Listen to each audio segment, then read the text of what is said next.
Kami mulai dengan halaman 5.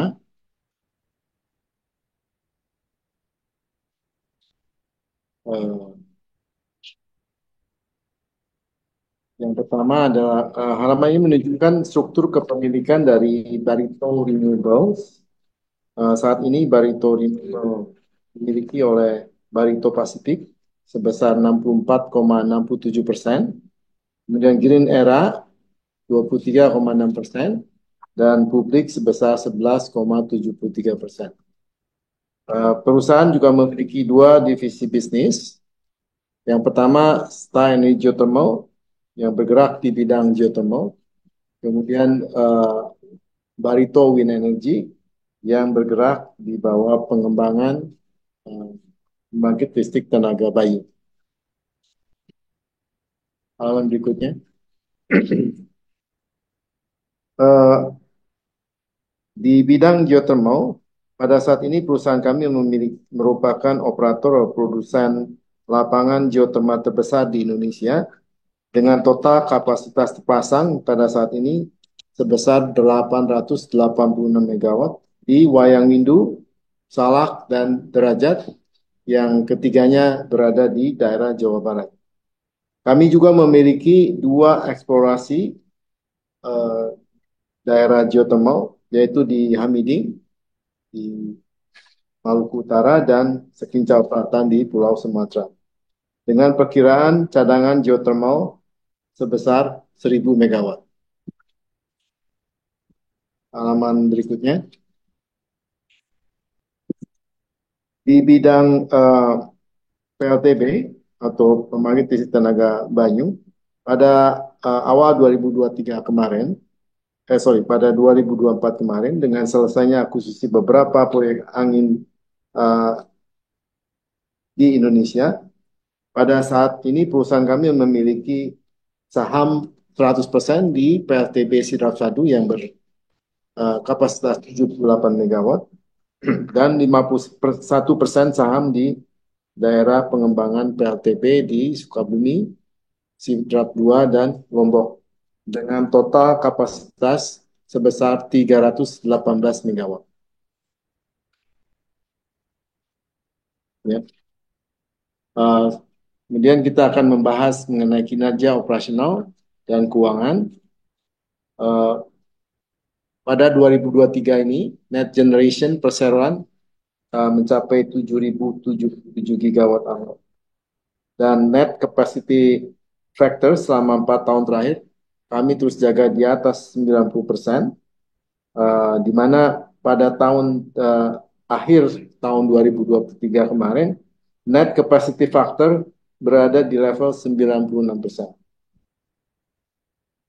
Net capacity factor di Q1 2024 mencapai 94% dikarenakan adanya perbaikan turbin di derajat, dan pada saat net capacity factor uh, di tahun 2024 ini kami targetkan mencapai minimum 93% karena adanya shutdown turnaround atau perbaikan turbin rutin di Salak dan Derajat. Ya, kebetulan tahun ini kita akan ada perbaikan turbin di Salak dan Derajat yang kita lakukan secara rutin selama kurang lebih setiap 3 tahun uh, sekali.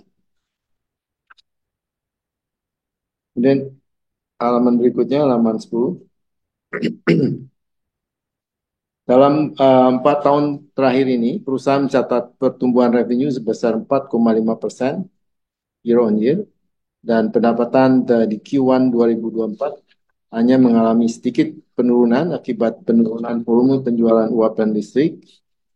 Secara EBITDA, perusahaan terus berhasil mempertahankan EBITDA yang meningkat dari 426 megawatt di 2020 menjadi 497 megawatt, 497 juta US dollars di tahun 2023, atau sekitar 5,3% per tahun, yang kami lakukan melalui uh, efisiensi biaya dan inovasi dari segi proses dan dari segi uh,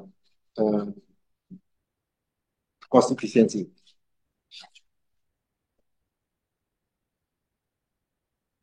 halaman berikutnya, halaman 13, halaman 11. Dalam 4 tahun terakhir juga, perusahaan mencatat pertumbuhan laba bersih yang diatribusikan kepemilikan entitas induk sebesar 18,7% per tahun. Laba bersih yang diatribusikan ke pemilik entitas induk di Q1 2024 mengalami penurunan sedikit akibat adanya beban biaya satu kali sebesar 2 juta US dollars yang kami bukukan di kuartal pertama 2024. Dari segi kualitas neraca perusahaan, kualitas neraca perusahaan kami juga terus mengalami uh, perbaikan. Rasio hutang bersih terhadap ekuitas di Q1 2024 menurun menjadi 2,07 karena adanya pembayaran hutang yang kami percepat. Berikutnya mengenai strategi pertumbuhan perseroan. Seperti tadi disampaikan, perseroan adalah operator pembangkit listrik geothermal GOC terbesar di Indonesia. Namun visi kami adalah menjadi yang terbesar dan terkemuka secara global yang akan kami capai melalui 5 pilar strategi berikut. Yang pertama, tentu saja dengan mengoperasikan power plant secara efisien di kapasitas yang optimal.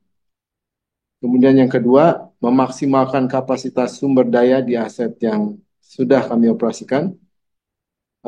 Pada saat ini kami perkirakan kami bisa menambah produksi sebesar 116 megawatt di Wayang Salak Derajat di tahun-tahun depan. Kemudian yang ketiga, mengembangkan aset-aset greenfield tadi terutama di Sekincau dan di Hamiding yang mempunyai potensi memberikan kontribusi tambahan sebesar 1.009 gigawatt hour, 1.009 gigawatt. Kemudian yang keempat adalah memanfaatkan kredensial hijau melalui penjualan kredit karbon dan REC.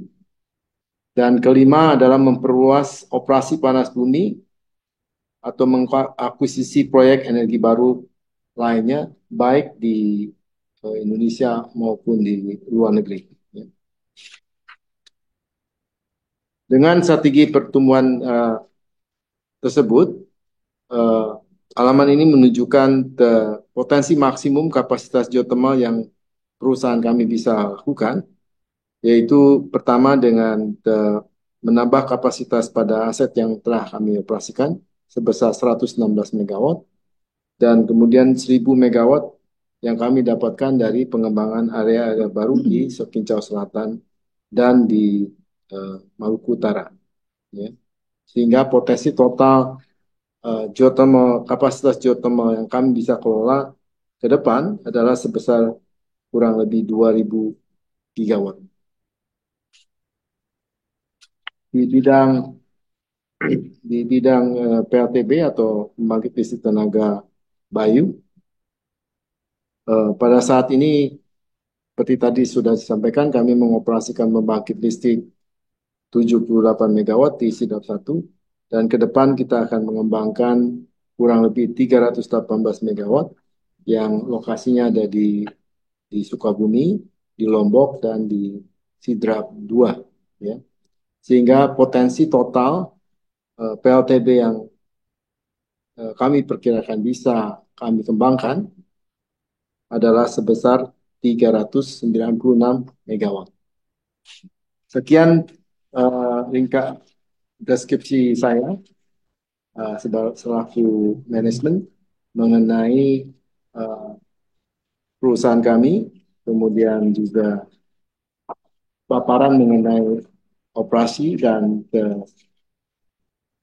kinerja keuangan per Q1 2024. Silakan Angelin.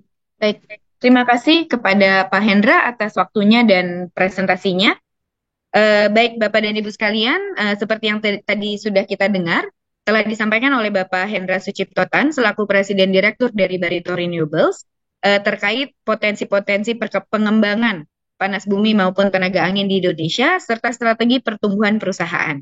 Kita sekarang akan memasuki question and answer session. Kami sudah mendapatkan beberapa pertanyaan Tampaknya ini pertanyaannya dari teman-teman media banyak ya.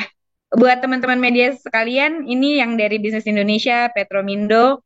eh, untuk pertanyaan-pertanyaan ini ada beberapa yang mirip. Jadi dari moderator atau saya akan merangkum agar dapat agar dapat diaddress atau dijawab oleh pihak manajemen.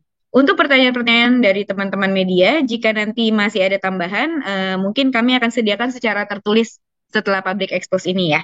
Mbak Arta, Mas Ridwan, nanti kita bisa berwhatsappan juga dengan Mas William. Baik, Pak Hendratan dan Bapak dan Ibu manajemen perwakilan brand, kami sudah mendapatkan beberapa pertanyaan. Nomor satu pertanyaannya ini ditanyakan oleh dari Bisnis Indonesia dan juga Petromindo. Itu terkait kerjasama dengan PLN terkait proyek geothermal Kepahyang. Mungkin sebelumnya kami bisa pertanyaan tersebut bisa diklarifikasi atau dari pihak manajemen.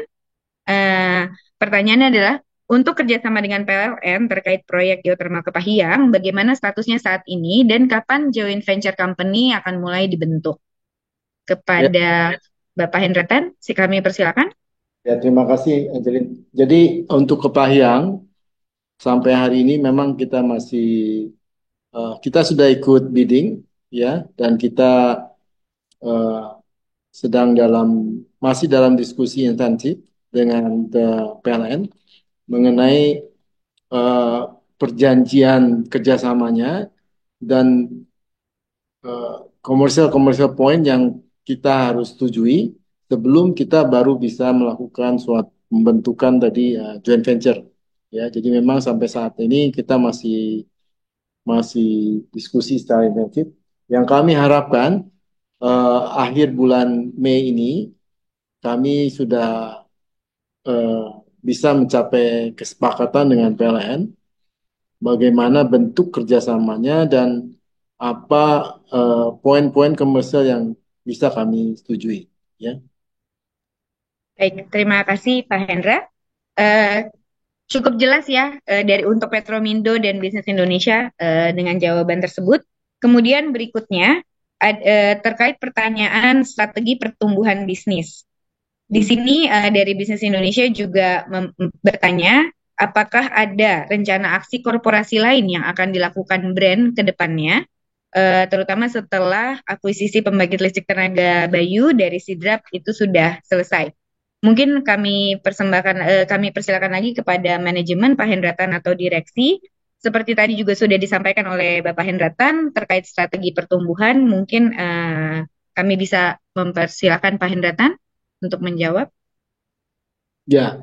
Untuk tadi seperti tadi sudah saya sampaikan, salah satu pilar strategi kita adalah mencari aset-aset bagus yang baik di geothermal maupun di wind farm yang ada di Indonesia maupun yang ada di luar negeri. Ya, tentu eh, yang kita bisa sampaikan pada saat ini adalah kita terus mencari, ya, eh, dan kita tentu ada kriteria-kriteria yang harus kita penuhi, yang harus kita diskusikan juga mengenai satu jenis aset yang kita akan akuisisi, kemudian negara mana yang kita akan masuk, ya, dan ketiga tentu apakah proyek tersebut memberikan tingkat kelayakan ekonomi yang bisa kami terima, ya. Jadi itu yang eh, bisa saya sampaikan saat ini.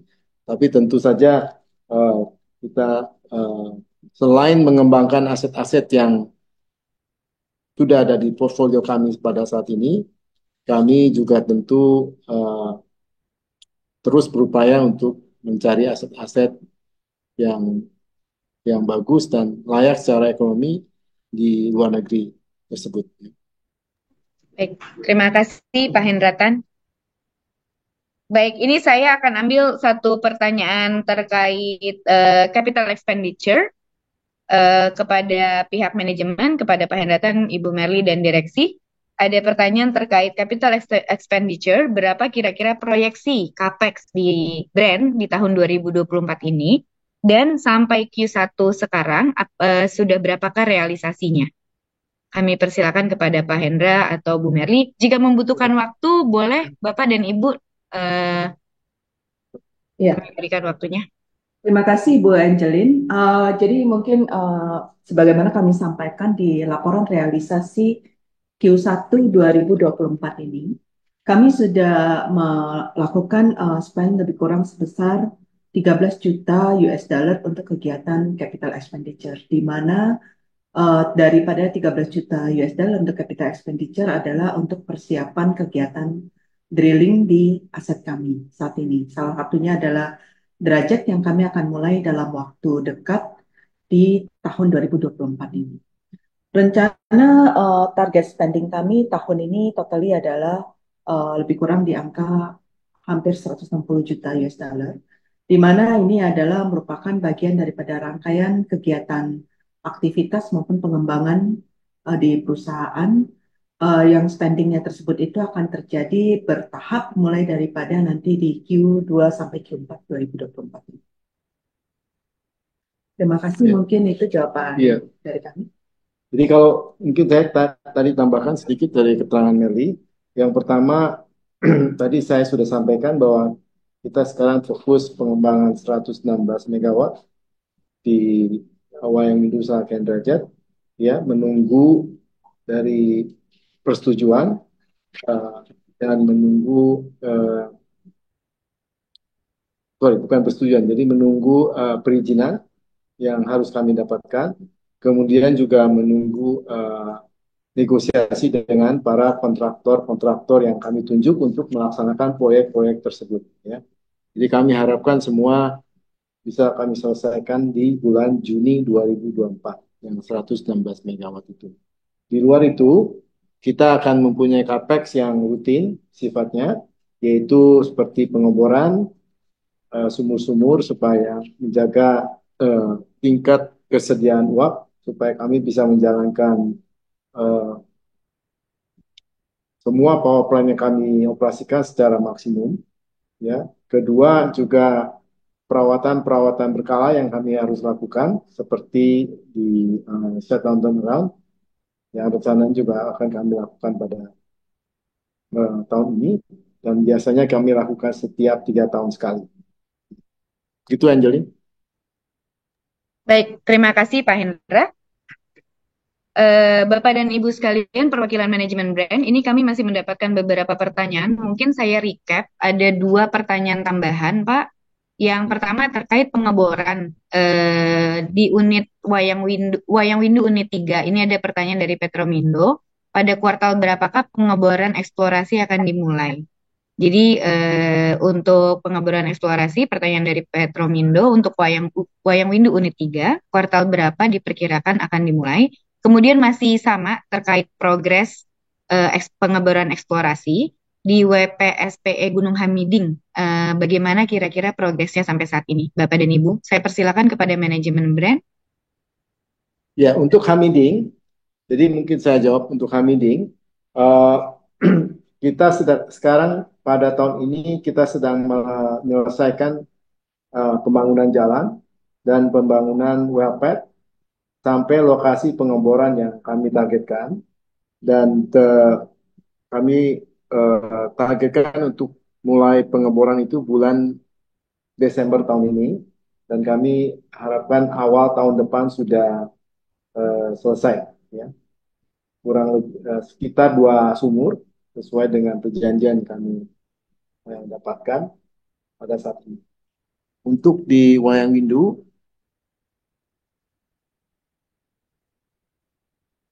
pertanyaan berikutnya di Wayang Windu ya.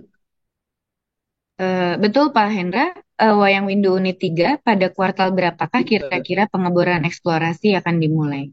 Ya. Ya, jadi untuk Wayang Windu Unit 3, seperti kami tadi Pak Hendra sampaikan juga, saat ini dalam progres dan rencananya pengeboran berikutnya di Wayang Windu itu akan dilakukan di tahun 2025. 2025 sampai 2026. Ya. Mungkin sebagai klarifikasi, untuk unit 3 sebenarnya reserve-nya sudah kami temukan, ya untuk penambahan kapasitas di Waingundu, dan 2005 2006 sebenarnya lebih ke arah eh, menjaga ketersediaan uap yang kami butuhkan pada saat power plant-nya tersebut sudah mulai beroperasi. Jadi untuk unit 3 itu kami harapkan COD-nya bisa terjadi di 2026. Ya. Mungkin nambah sedikit klarifikasi. Jadi untuk wire window itu bukan berada di tahap eksplorasi lagi. Dan seperti yang Pak Hendra tadi jelaskan, kami sudah reserve sudah dikonfirm, hanya pengeboran dilakukan untuk memenuhi untuk unit 3 tersebut, supply daripada unit 3 tersebut. Baik, cukup jelas ya tadi yang sudah disampaikan dari Pak Hendratan dan Bu Merly. Eh, Baik, Bapak dan Ibu sekalian, ini saya akan ambil dari pihak manajemen, apakah kami bisa mengambil satu atau dua pertanyaan lagi? Silakan ya. Baik, oke Pak. Ini ada pertanyaan dari Theodorus Melvin, ini kalau nggak salah dari Stockbit ya. Dari Theodorus Melvin, ada pertanyaan, apakah ada update mengenai progres pembangunan unit 7 PLTP Binari Salak Binary? Eh, Lalu kalau yang nomor dua, Mas Theodorus Melvin ini tadi sudah dijawab oleh Pak Hendratan pada saat presentasi estimasi tambahan pendapatan dan laba bersih yang didapatkan dari akuisisi PLTB Sidap 1 ya. Baik, kepada Pak Hendratan dan pihak manajemen ini saya persilakan. Apakah ada update mengenai progres pembangunan unit 7 PLTP Binary Salak, Bapak dan Ibu? Saya Untuk persilakan. binary, ya mungkin binary kita namanya bukan unit 7 ya. Binary memang binary Salak. Ya, unit 7 Salak memang ada proyek tersendiri. Jadi memang ada dua proyek yang kita akan lakukan di Salak. Satu binary sebesar 15 megawatt dan itu sudah selesai dibangun ya. Dan pada saat ini kami sedang melakukan koordinasi dengan PLN untuk menghubungkan eh, binary power plant itu dengan koneksi yang tersedia di PLN yang kami harapkan bisa tersambung di kuartal ketiga 2024. Ya. Jadi pembangunan bandarinya tersebut sudah selesai. Ya. Jadi sekarang yang harus kami lakukan berikutnya adalah masalah penyambungan itu terhadap uh, sistem distribusinya dari PLN. Ya. Itu di Salak Bandri. Kemudian di unit 7, memang itu ada proyek tersendiri, namanya unit 7 di Salak, dan itu adalah bagian dari 116 megawatt yang tadi saya sebutkan untuk kami kembangkan dalam 2 tahun ini, ya, 2 atau 3 tahun di Salak, Derajat, dan Wayangdu. Baik, terima kasih Pak Hendra. Saya akan ambil pertanyaan lagi untuk manajemen. Ini tidak terkait dengan pengembangan usaha, tapi lebih terkait terhadap harga saham brand. Jadi ini ada beberapa pertanyaan. Saya recap saja. Beberapa waktu belakangan ini telah terjadi kenaikan saham dari brand dan menempati posisi market cap nomor satu. Jadi pertanyaannya kepada Bapak Hendra Tan dan kepada manajemen. Yang pertama, tanggapannya dari manajemen terkait lonjakan harga ini seperti apa? Dan apakah ini sesuai dengan capaian ini sesuai dengan ekspektasi dari manajemen sendiri? Tentu saja kami persilakan kepada manajemen untuk menjawab pertanyaan tersebut. Iya, jujur saja, kami tidak berada dalam posisi untuk dapat mengomentari turun naiknya harga saham, ya. Karena hal tersebut turun naiknya harga saham tentu itu ditentukan oleh mekanisme pasar, tergantung supply dan demand. Tapi ada beberapa catatan yang kita mau eh, tegat, tegaskan. Yang pertama, perusahaan brand ini memang eh, dari segi supply ya, itu sangat populer dan memang eh, mungkin cuman tidak banyak perusahaan renewable yang listed di Jakarta Stock Exchange pada saat ini. Dan memang renewable energy ini merupakan eh, bidang yang sangat diminati oleh banyak investor.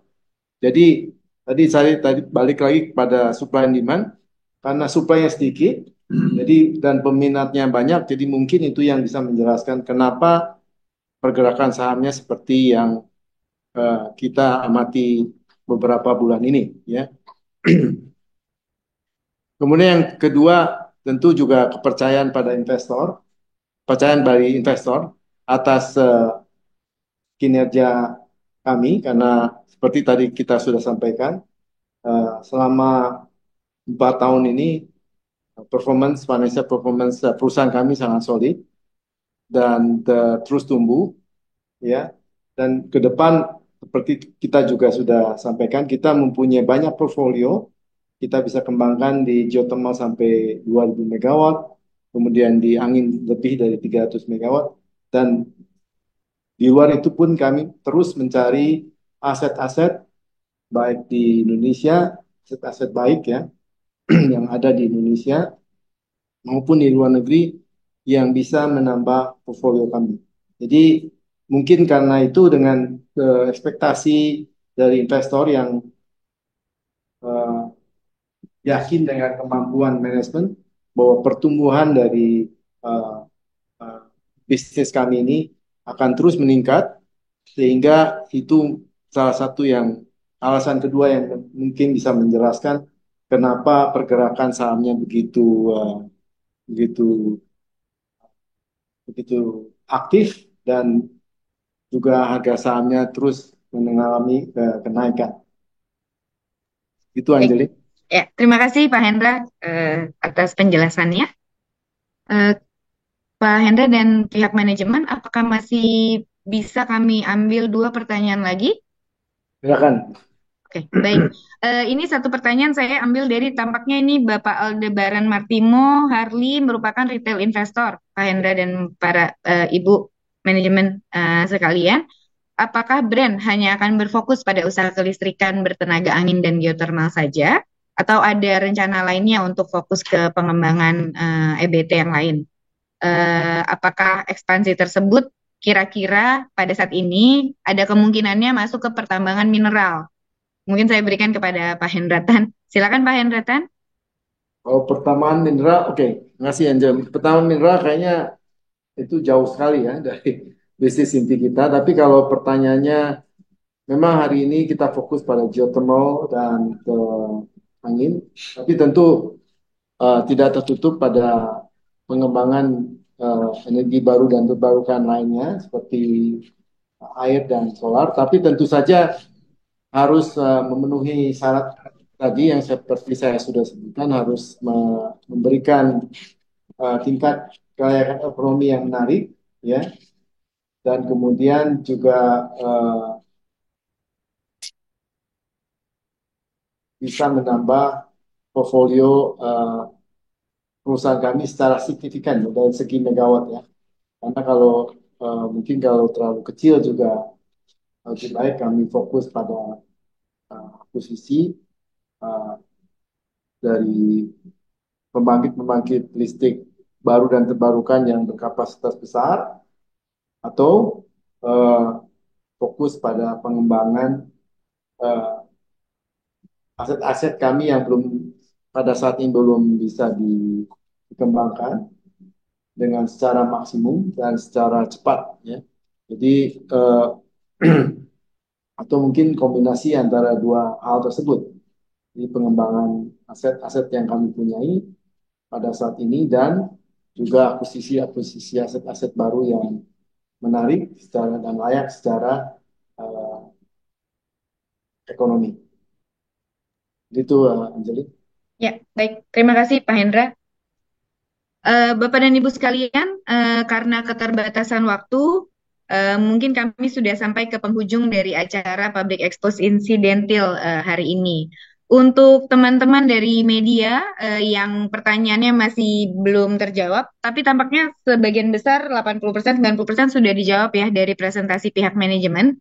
Jika nanti ada pertanyaan-pertanyaan follow-up atau tambahan, mohon dapat menghubungi kami dari pihak PR atau communications dari Barito. Saya persilakan. Baik, kepada Pak Hendra dan Pak Kenneth dan Ibu Merly serta tim, apakah masih ada yang ingin ditambahkan sebelum kami mengakhiri acara Public Expose Incidental hari ini? Saya rasa cukup, Angelin. Ya. Sudah cukup. Baik. Terima kasih banyak. Bapak, ya, terima kasih Pak Hendra, Ibu Merly, dan Pak Kenridel. Bapak dan Ibu sekalian, dengan demikian Public Expose Incidental hari ini telah selesai.